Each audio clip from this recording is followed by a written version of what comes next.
3 nights ago, something happened that I can't keep buried any longer. It's been echoing in my chest, pulling me awake in the quiet hours, refusing to let me rest until I tell it. I was kneeling alone in my small chapel at home, a cross standing behind me like a silent witness, the last light of the day spilling through the windows in golden streams. And in that stillness, I asked a question I had carried in silence for years. A question I had always been too afraid to put into words. What God revealed about the habits that stir his anger struck me like lightning, shattering assumptions I thought were unshakable. These weren't the obvious sins we condemn with ease. They were the subtle habits we disguise as harmless, even holy. And yet, he showed me how deeply they wound his heart, how they quietly pull us away from him without our noticing. At first, I hesitated to speak of it. To share this feels dangerous because what I saw dismantled my own definitions of faith and holiness. But you need to know how it began. A few weeks ago, we were filming for the 6th season of The Chosen. I had just come off season 5, and now we were diving headlong into heavier scenes. There was one moment in particular, a confrontation where Jesus calls out hypocrisy. As I stood there preparing, something stirred inside me. I began to notice how, in Scripture, Jesus reacted differently to different people. His sharpest words were not aimed at the broken or the obviously sinful, but at those who thought themselves righteous. That realization unsettled me. It clung to me through the night. I lay awake thinking of the Pharisees, of King David, of Peter weeping after his denials. A pattern emerged that I couldn't shake. What if I had misunderstood all along? What if what I considered pleasing to God was, in truth, grieving him? That thought drove me inward. Here I was, portraying Jesus before the cameras, striving to follow him when no one was watching, yet I had never once asked directly, God, what habits in my life make you angry? It felt like stepping onto holy ground that might crack beneath me. For days, I carried the question like a stone pressing against my ribs. Even between takes, I'd drift into silence, eyes fixed somewhere far away, replaying those moments in Scripture, searching for clarity. The more I wrestled, the more I realized how little I truly knew of God's emotions. We sing of his love, we preach his mercy, we celebrate his grace, but do we understand his anger? Do we know the difference between disappointing him and actually provoking his righteous wrath? I wasn't sure I did, and that uncertainty terrified me. Then came the night that changed everything. After a long day on set, I was driving home under the darkening sky when I felt it. Not a sound, not a vision, but a presence so insistent it stopped me cold. I pulled the car over and sat there, heart pounding, as though God himself was waiting for me to finally ask what I had avoided for so long. In that moment, I understood my fear for what it was. I had been treating God as if he were a distant judge, not a father who longs for honest conversation with his children. The realization humbled me. I knew I could not run anymore. I had to ask, no matter what the answer might cost. And so, trembling yet resolute, I prepared my heart for the question that would change everything. The days that followed were unlike anything I had ever experienced. It felt as though I had stepped into a passageway between what I thought I knew about God and what he was truly preparing to unveil. I carried the question with me like a stone in my chest, its weight growing heavier with every hour that passed. I wasn't simply wondering about sin or failure anymore. I was face to face with the deeper reality of what might actually pierce the heart of the one I claimed to love. I remember standing on set during one of the long breaks in filming, the lights dimmed, the crew moving like shadows around me, and my eyes locked on nothing in particular. To them, it must have seemed like exhaustion, but inside my mind, the debate raged. I thought about the Pharisees, their polished words and perfect appearances, yet how they ignited such fierce responses from Jesus. I thought about King David, broken in his mistakes, yet still called a man after God's heart. And I thought about Peter, his denials echoing like thunder, and how Christ's mercy washed over him like the dawn. The pattern unsettled me. What God confronted most wasn't the obvious fall, but the disguised heart that refused honesty. Night after night, I lay awake with these thoughts circling. The silence of my room became loud, pressing, relentless. We talk so often about God's love, his mercy, his patience, but how little do we speak about his anger? And when we do, How often is it twisted into fear, leaving us hiding instead of understanding? I began to ask myself questions I had avoided for years. Was I living in ways that actually grieved him? Was I mistaking his silence for approval when, in truth, my habits might have been pushing me further from his heart? That thought terrified me. One evening, after filming had stretched late into the night, I drove home with those questions gnawing at me. The road was empty, my headlights carving tunnels of light through the darkness. And then it happened. A stirring so intense it felt as though the air itself had shifted. I didn't hear an audible voice, but the weight of his presence pressed against me until I had no choice but to pull over. I sat on the side of the road for 20 minutes, hands gripping the steering wheel, my heart pounding so hard I thought it might break through my chest. There in that stillness, I knew he was inviting me into the conversation I had been avoiding. It was time to stop circling the question and finally ask. But I wasn't ready to rush in carelessly. The following days became a preparation I had never before attempted. I fasted, not just to empty my body, but to clear the noise from my spirit. I buried myself in scripture, not for knowledge, but to see his character afresh. I meditated on the stories of men and women who had encountered not only God's mercy, but his holy anger: Moses, Jeremiah, even Paul. I realized how often we ignore this part of him, as though speaking of it might tarnish the gentler attributes we cling to. Yet the more I studied, the clearer it became. His anger was not like ours. It wasn't selfish or vindictive. It wasn't the lashing out of wounded pride. It was the fire of a father's love, blazing against anything that threatened his children. I thought of a parent watching their little one run into the street. The burst of anger isn't directed at the child in hatred, but at the danger itself. The cars, the risk, the reckless disobedience that could shatter a life in an instant. That was the picture forming in my mind. God's anger wasn't about control, it was protection, fierce and unrelenting. The kind of love that refuses to stand by while destruction creeps in unnoticed. Finally, 3 nights ago, I knew the time had come. I entered the small chapel space in my home, that quiet corner with a simple wooden cross against the wall. The fading glow of late sunlight stretched across the floor, painting the room in a warm, holy hush. My knees bent almost involuntarily, the familiar posture suddenly carrying a gravity it never had before. I whispered aloud, my voice trembling but resolute, God, I need to know. What habits in my life, in our lives as your people, anger you the most? Show me what I've been blind to. Help me understand your heart. The response came faster than I could have imagined. It wasn't a sound in my ears, but a clarity so piercing it could only have come from him. It was as though my spirit had been tuned to a frequency I had never before accessed, and his voice rushed in like a current of living water. My breath caught as waves of his presence filled the room, pressing against me, surrounding me, consuming every distraction. And what he showed me in that hour unraveled me completely. I had expected condemnation, a ledger of sins, a list of failures I already feared. Instead, what he revealed broke me in the most beautiful way. His anger wasn't pettiness, it wasn't disappointment. It was love in its purest form, perfect love confronting every habit that destroys the soul. His voice carried weight, not to crush me, but to protect me. He was angry at the chains, not the child. For the next 2 days, I wept without understanding why. Tears came in random moments, at the kitchen sink, on set, in the silence of my room. Not tears of despair, but of revelation. I had never grasped the depth of his love until I saw what angered him. His grief wasn't against me, but against the patterns that separated me from his joy. I realized then that this message was not meant for me alone. The habits he showed me were the same ones strangling countless hearts, keeping us from the intimacy our souls crave. And so, as I knelt in that chapel, his presence wrapped me like a blanket. My heart beat wildly, not from fear, but from the anticipation of a child waiting for their father's words. I felt his spirit whisper across my soul, Jonathan, most of my children avoid this question because they fear my anger rather than seek to understand it.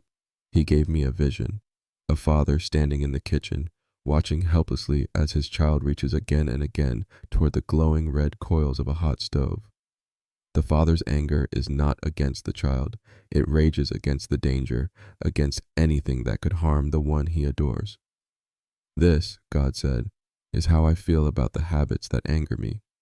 My anger is love responding to what wounds you. I trembled as layers of understanding unfolded. He began to show me choices we consider normal, even admirable, that actually poison the heart. Habits that act like slow venom, dimming the light within until it flickers under the weight of unseen chains. The vision widened, and I saw souls alive with joy and others suffocating under shadows. I could see homes, churches, workplaces where these patterns played out daily, believers convinced they were faithful, yet unknowingly shackled. The grief of it struck me like thunder. And then his voice rose again, steady, sorrowful, and fierce. Jonathan, I am going to show you 7 habits that anger me most, not to condemn you, but to set you free. Every single one is a chain I have the power to break. The room grew heavy with his presence, and I braced myself, knowing the truth was about to cost me something. It would demand honesty, surrender, and perhaps the dismantling of everything I thought I understood about holiness. But I also knew this. What he was about to reveal would not end in shame. It would end in freedom. And then, with the authority of a father who loves beyond measure, he began. The first habit masquerades as wisdom, but it is pride. The second looks like dedication, but it is fear. The third wears the mask of love, but it is manipulation. I gasped. The pattern was clear. These were not the glaring failures we assume enrage God. They were the counterfeits, disguised as virtue, yet corroding the soul from within. And as his words filled me, I knew this revelation would divide my life into before and after. The moment the first habit was revealed, it felt like lightning splitting through the dark sky of my soul. Self-condemnation disguised as humility. The words struck with a weight that almost brought me to the floor. I saw my own life flash before me. Moments when I had brushed aside encouragement, when I had replayed my failures like a broken record, when I thought refusing forgiveness somehow made me righteous. But God's voice broke through that deception. When you refuse to forgive yourself, you're saying my sacrifice wasn't enough. The grief in his tone was unbearable. I realized how many times I had quietly declared with my actions that my opinion of myself outweighed his, and suddenly, humility wasn't what I thought it was. True humility was agreeing with his love, not clinging to my own harsh judgments. Before I could even catch my breath, his presence pressed closer, and the second habit unfurled with piercing clarity. Busyness disguised as dedication. I saw calendar pages flipping like a whirlwind, days crammed full, hours devoured by commitments I called service but were often ways to avoid stillness. His words pierced deeper than any sword. I don't want your productivity. I want your presence. I had built a life that looked faithful from the outside, yet I was sprinting from the very intimacy he longed to give me. That realization cracked something open in me. All my striving, all my endless doing, had often been a wall I hid behind to avoid vulnerability with him. Then came the third habit, and it nearly broke me. Conditional love toward others while expecting unconditional love from me. His voice trembled with sorrow. You keep score of wrongs. You withdraw affection when disappointed, yet you demand limitless grace from me. I saw faces, friends, family, even strangers, where my love had faltered, where I had secretly held back, where forgiveness had been rationed out like a currency. The weight of it was crushing. How could I accept oceans of mercy from him, yet offer only drops to those around me? And yet, even in this piercing truth, his presence held me, reminding me this revelation was not condemnation, but invitation. As I wept, he revealed the fourth habit: prayer as a vending machine instead of a conversation with someone who loves you. I saw myself kneeling, lists in hand, rattling off needs, while rarely lingering long enough to listen.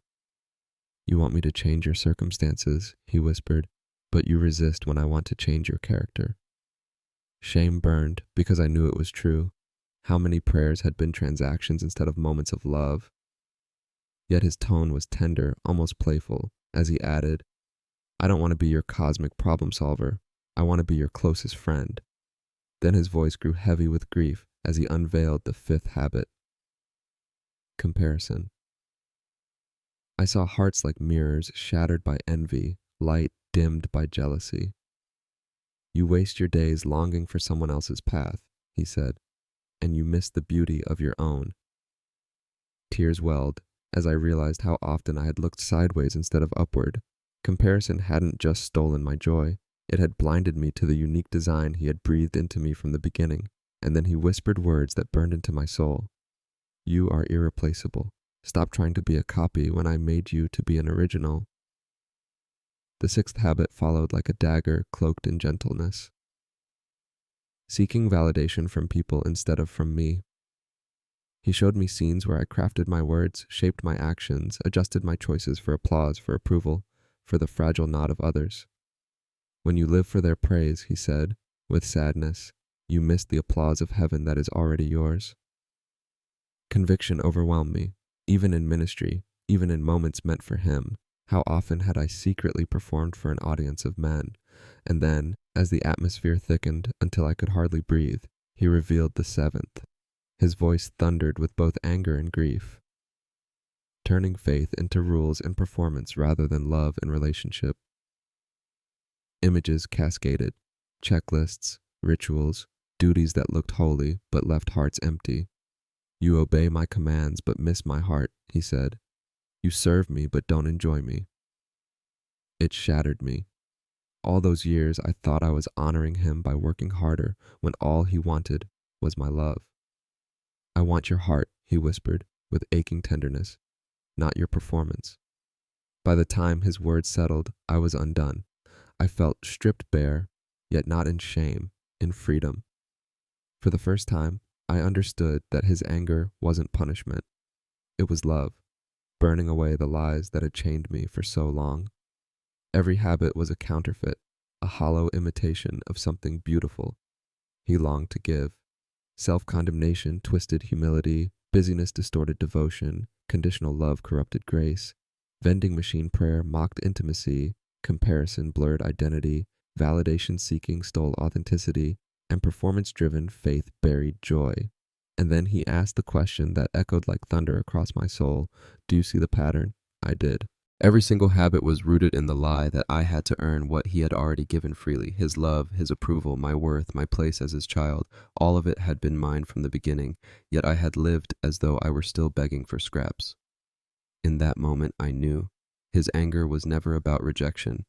It was about rescue. It was love, fierce and holy, fighting to free me from chains I had mistaken for righteousness. And as his words burned deeper into me, I realized this truth wasn't just for me. It was for everyone still trapped in those same lies. This was not the end of the encounter. It was the beginning of transformation, and I had to choose, cling to the familiar weight of my old habits or step into the freedom his love was offering. And I chose freedom, whatever it would cost me. As the revelation of those 7 habits settled into me, it felt as though every wall I had ever built was being dismantled piece by piece.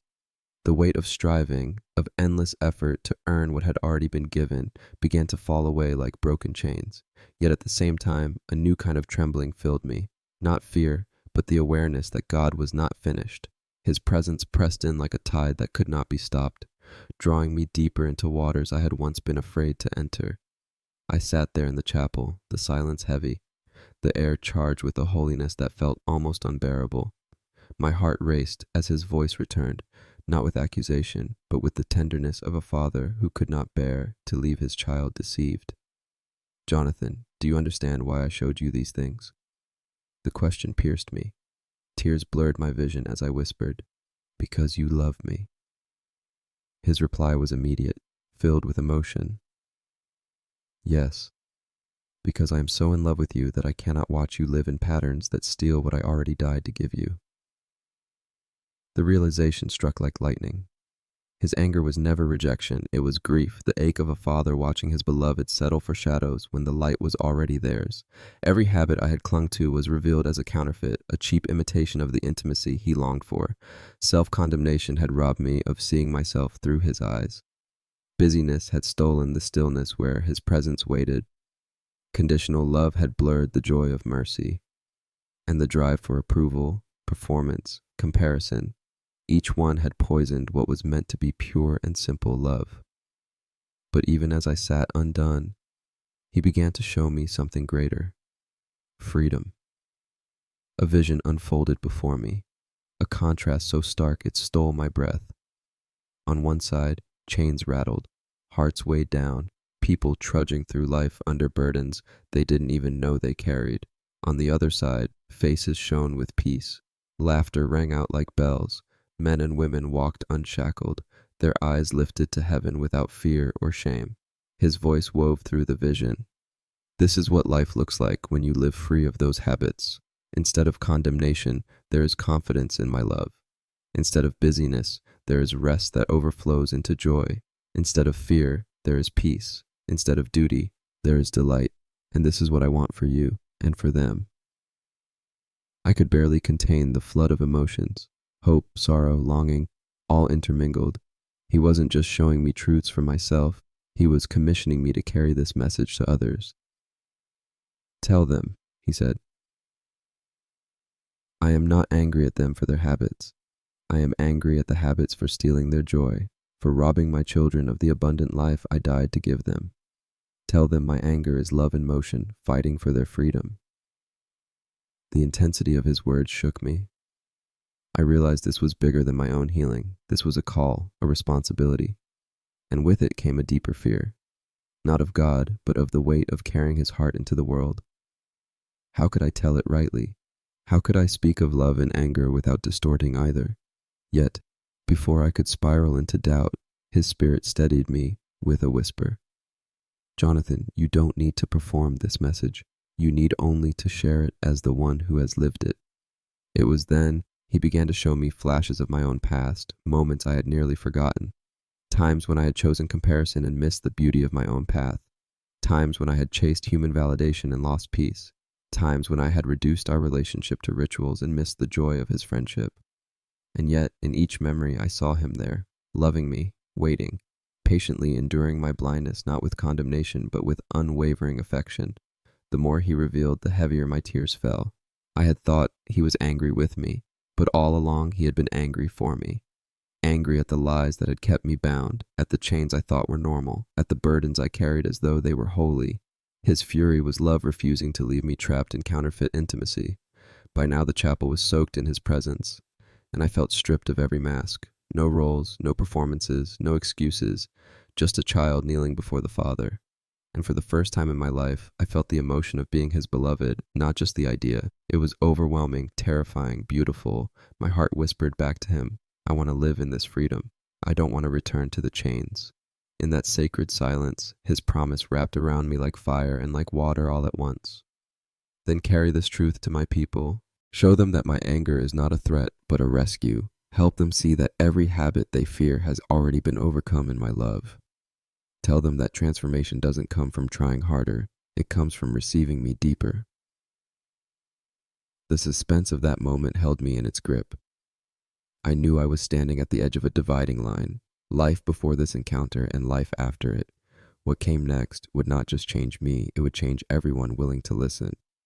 And I realized, trembling under the weight of his love, that the cost of this message would be everything. Yet the reward would be freedom, freedom worth giving my life to proclaim. When the weight of that encounter finally began to ease, I found myself sitting in the stillness of the chapel long after his voice grew quiet. The cross on the wall behind me no longer looked like a symbol of obligation, but of relentless affection, of a father who had been speaking love over me even in my silence, even in my blindness. I realized then that what had just happened was not meant to remain locked in my own heart. It was a message that had to be carried, a truth meant for anyone who had ever wondered why they felt distant from God even while trying their hardest to be faithful. For the next few days, the shift inside me was undeniable. Old anxieties that had once gnawed at me, am I doing enough? Am I worthy enough? Fell silent like fading echoes in an empty room. The restless busyness that had consumed me gave way to a peace I had never known. Even the harsh inner critic that had hounded me for years seemed to lose its grip, replaced by the gentleness of his spirit reminding me, you are mine, and that is enough. Every breath felt different, every prayer less forced, every moment infused with the quiet assurance that I was already beloved. But God made it clear this wasn't just for me. His words carried a commission. Tell them, Jonathan. Tell my children I'm not angry at them. I'm angry at the habits that steal their joy. I'm angry at the chains that keep them from me. I want them to know I already gave them freedom. I already gave them love. I already gave them peace. Those words branded my heart, and so I knew I couldn't stay silent. This truth, I realized, is also for you. As you're hearing these words now, maybe you recognize those same habits in your own life. Maybe you've been weighed down by self-condemnation, busying yourself with endless activity to avoid stillness, or rationing out your love while craving unconditional acceptance. Maybe you've turned prayer into transactions, or let comparison blind you to your own beauty, or sought applause from people while missing the approval you already have in heaven. And maybe, like me, you've mistaken performance for holiness, trying to earn the very love that has been yours from the beginning. If you feel the sting of conviction right now, hear me clearly. This is not condemnation. This is invitation. God's anger is not him turning away from you. It's his love burning against the lies that have kept you bound. It is his heart fighting for you, longing to break the chains you thought were unbreakable, and the way out is not found in trying harder, but in receiving deeper. Practical freedom begins here. Each morning before you even speak a word, remind yourself you are already loved.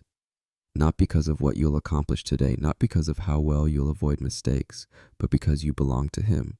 And when those old patterns surface, when you catch yourself comparing, condemning, or striving, don't heap more shame on yourself. Simply return to his truth. Let his love speak louder than your fear. Choose intimacy over image, rest over relentless busyness, authenticity over performance. And if you think you have to clean yourself up before you come to him, hear this. That's just another form of the same trap. He doesn't ask you to fix yourself first. He asks you to come as you are, in the middle of the mess, so that his love, not your willpower, can do the transforming. I want to pray over you, just as I prayed over myself when all of this began. Father, for every heart listening right now that recognizes these chains, I ask you to reveal your love behind your anger. Let them feel not condemnation, but the fierce affection of a father who refuses to let his children stay bound. Break the lie of self-condemnation and replace it with the truth of their worth. Release them from the slavery of busyness into the joy of unrushed time with you. Heal the wounds of comparison and replace them with contentment in their unique design. Free them from the hunger for human approval by anchoring them in your unshakable delight. And tear away the heavy cloak of performance so that they can know the joy of simply being with you. Let this moment be a turning point. Shift them from performance to relationship, from striving to receiving, from working for love to living from love. Wrap them now in the blanket of your presence and let them never again doubt that they are chosen, cherished, and completely free. If what I've shared speaks to your heart, I invite you to stay connected. Share your own story in the comments because your testimony may be the very key someone else needs. And if this message stirred something in you, subscribe, not for me, but so together we can continue walking this path of freedom. You are loved, you are chosen, and you are free, always.